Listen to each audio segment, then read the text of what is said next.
Well, we look at gold just before the break, and now we're going to look at another favorite, and that's, of course, the gold shares. Everybody this year is gold shares, crazy, you can say. And Fires asked me, Frans, Anglo Gold, please just have a look at Anglo Gold.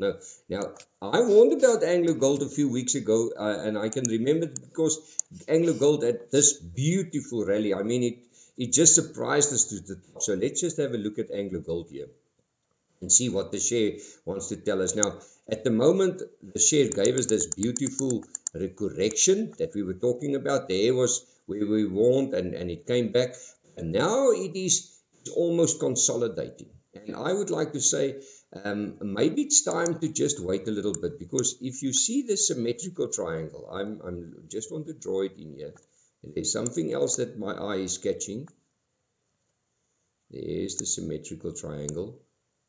Now, Fires, we can either see that Anglo Gold is going to break up, and the level where it can break up to the top is 318, and then it can go all the way to find support or resistance at this little gap there. There's the gap. The gap is between 341.78 and it closes at 343.56. So it can either go above that, or it can break down, and that will be below 297.82. But this nice strong bullish candle tells me that there is some buyers around here, and maybe we can break to the top. So use 299.10 as your stop loss, and then hopefully your target will be this little gap that I just showed, and that will close at 343.56. The only thing that worries me with the gold price, the gold price is looking a little bit weak, and the rand is strong. So just be a little bit careful. Don't rush in. Usually the shares like a strong gold price and a weaker rand. But I've seen during the years that sometimes the gold shares are leaders. So they lead the market. Sometimes a few days or maybe a week or so before the gold price started to strengthen again, the gold shares already tells you that something is on the board. Rastel said, and we maybe look at a longer term chart for Massmart. Now let's have a look at Massmart. Now remember, Massmart was also one of those darlings of the market. I think some viewers can remember that Massmart was almost a share that you could buy, and you could just know that you will probably make some nice money out of it. And there you are. Let's have a look at Massmart. I just want to take out that 40-week moving average there. Just give me a second there. And I want to take out the stochastic there. There you are. Now, after the selling that we've experienced, Rastel, and I mean, this is now a longer term chart. It looks like something at least is telling us that there is some buyers around. But just to give you an idea, and we spoke about Naspers earlier on, and we mentioned the Steinhoff and a Bright and those companies. Look what happened to Massmart. I mean, Massmart was in January, March last year, between January and March, was a share that traded just below 180 Rand. It's now trading at 45 Rand and 50 cents. It just shows you the hammering these stocks was hammered by investors. Now let's have a look here. There's the resistance that I'm looking at. So if the share can maybe lift its head, and this is now, remember, a weekly chart. So I will wait for a weekly close, and then I will look at it again. The level to watch here, Rastel, is this one. And that is 48 Rand 97. We can make it 49 Rand on a weekly chart. Above 49 Rand, it can tick higher, and then it will be our first higher low, because there's the low, there's a little bit of a higher low, but then it will be confirmed when it breaks above 49. And I will make use of a stop loss of 39 Rand 05 cents. You see again, it's almost a 10 Rand stop loss is big. Remember, this is a weekly chart. Now, a weekly chart sometimes give you bigger stop losses, but when it goes in your direction, it really beats you well.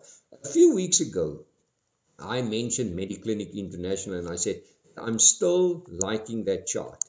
And Ober said to me, Frans, can you maybe look at Mediclinic International? Because I nibbled a few. He said, I thought that the share cannot go lower now. So it looks like he was almost in desperation when he looked at the share. Now, I didn't know where he bought it. Still, I like this chart. Now if we look look at the stock. Remember, the stock had a beautiful rally already. And you remember a few weeks ago, the stock was trading at about 50 Rand. Now the stock is trading at 71 Rand. I mean, that's a 20 Rand jump from January to now. That's a big jump. Let's just put in the 40-week moving average, because I just want to see something here.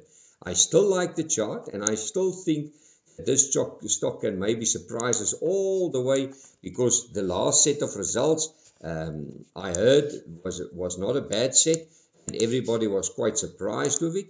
Let's have a good look at it. And you remember a few months, maybe 18 months ago, there was a share with the name of Impala Platinum. And we also called that share, and everybody was surprised. And there was another one that nobody believed that will go up, was Sabania. Both of them had two nice, interesting factors. And Mediclinic is giving us the same thing at the moment. Can you see this 40-week moving average? This 40-week moving average that you see is this red line. And can you see that it bounces off there? That is important. That is what you call a positive technical goodbye. That tells you that the stock was consolidating below the 40-week moving average for quite a long time. Then it bounced above it. It came back to test it, and now it's heading higher. That is technically very positive. So I will say, if you have Mediclinic International Converse and you said that you did nibble, I don't think it's maybe just time just to rush in and buy again. I would rather wait for a little bit of a pullback. And I've said it many a time on the show, I am not a momentum chaser. I always buy when the stock either meets a support, and after a little bit of, but then I'll go in. I don't chase momentum, because I've seen during the years, sometimes momentum can hurt you. So there's the goodbye keys. Wait for maybe a pullback to 60 Rand 60 cents. This chart looks beautiful. And can you see, it was also a stock that's been hammered. I mean, this stock was around 200 Rand around August in 2016. Now it's trading at 71 Rand.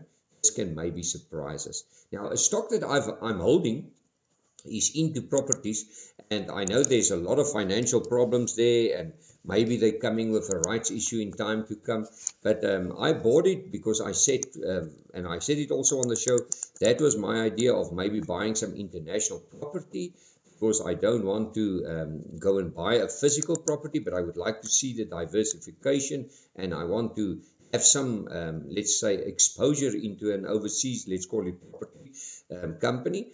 What happened here? I mean, I bought it from around 18 Rand, and it fell off a cliff, and I bought a few here, and then I heard that there's some fundamental issues there, so I immediately stopped buying. I'm still having my stocks, but there's something interesting that's happening now.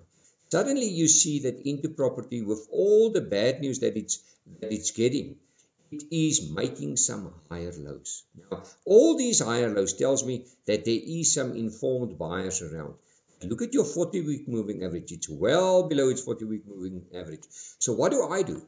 I cannot tell you what you must do, but what I do is I save my money, and I hope that there's maybe coming a rights issue in time to come, and then I will buy on the rights issue, or I'm just waiting. I don't rush in because I'm not sure about the fundamentals. And when you're nervous and when you're not sure, just hold your money. You will get your opportunity. Look at Capco. It was also down in the dips, and then suddenly people are interested in buying them out. So I'm happy. I'm just sitting. I'm still at a loss. But for me, if you haven't got the stock, rather wait so that we can just see what the fundamentals is telling us when it comes out, or maybe a rights issue. Because a rights issue can sometimes mess you around. We've seen it with Lonman many years ago. The guys came out with a rights issue, and they hammered the stock price. And if you didn't take up the rights, you actually lost the share because they devalued it. You can almost say they issued so many shares that you were almost knocked out of the bowl. So for Into, just hold on. Don't buy yet, and let's see. But the technicals are starting to look a little bit promising. Fatima asked us to look at Exaro. Let's have a look at Exaro. Fatima, I can immediately just recall a share that we just looked at a few minutes ago was SOAR, but let's have a look at Exaro. Same thing, fell off a cliff. I just want to take the 40-week moving average out there. Fatima, on a longer term chart, it broke a few very important support lines, and they are now resistance lines. That makes me negative. Look at the trend.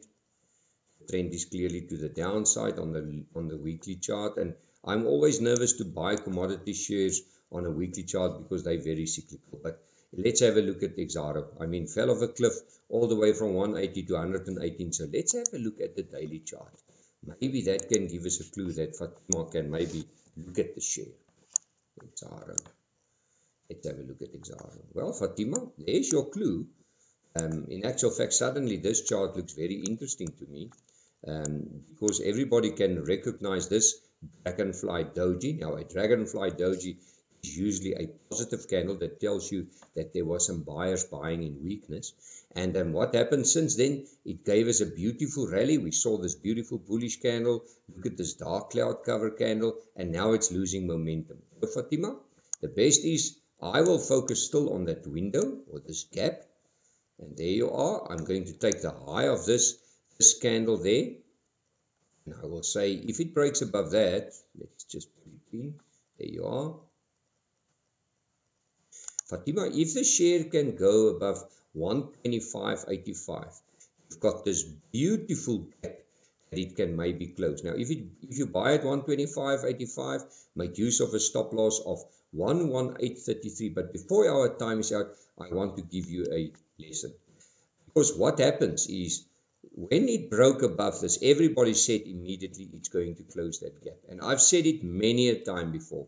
When you're in a gap or in a window and you are happy with your profit, take your money and go, because there's never 100% guarantee that the share must close that gap. This is now typical. It broke above it, it gave us a few, maybe a 2% or a 3%, and immediately came back. So just be careful. Don't say gaps will always close. It can sometimes take a lot longer. Well, thank you so much. We're out of time, and we'll chat again.